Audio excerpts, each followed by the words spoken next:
Hey guys, this is Gene Jensen, and over the last few weeks since I started showing my rod tube, a lot of guys have been asking me how I made it.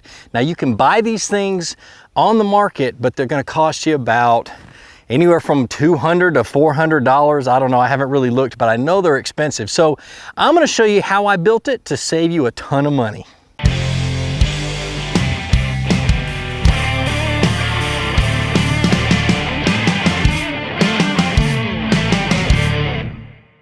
All right, so the first thing you're gonna need is you're gonna need to go to either Amazon is where I get mine. I'm pretty sure you can find it other places, a truck supply store, and pick up the Reese Conduit Carrier Kit.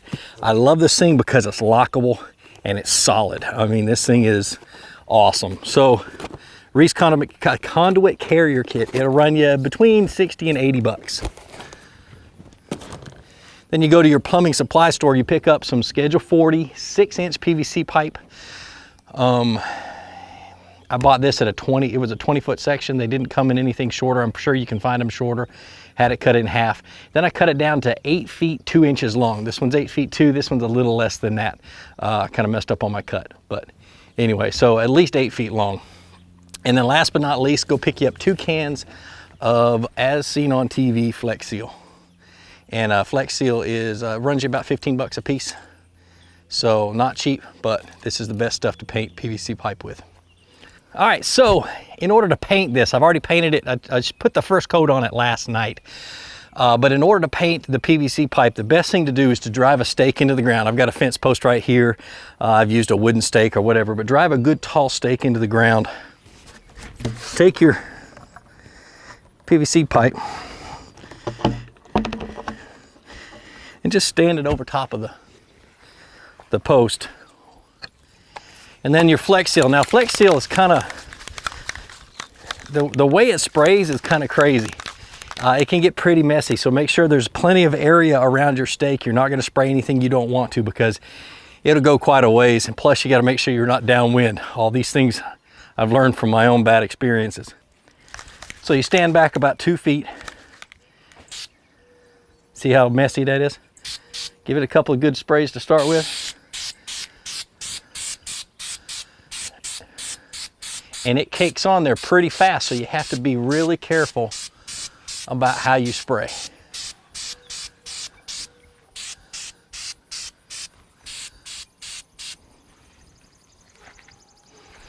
Make sure it's not getting on the camera.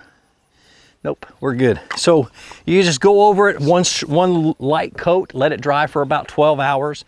Go over it again with another coat, and then let it cure for 24. Don't do anything to it until the end of that 24 hours, because once that stuff cures, it's solid as a rock.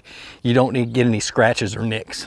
All right, so here's the end cap. This is basically the door portion of it, and you install the front cap and the end cap exactly the same way.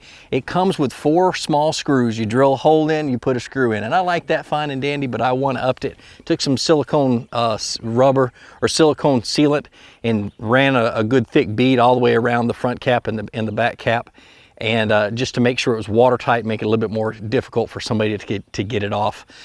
It waterproofs it just in case. You never know running down the road in the rain if that water's going to seep in. You know, if there's a crack or any way it can get in, it's going to get in. So that seals it off. The U-bolts were a little bit snug to get in to mount, but the brackets were almost too short for this truck rack, but they worked. You just had to kind of muscle them in and make them work. The locking nuts are really good.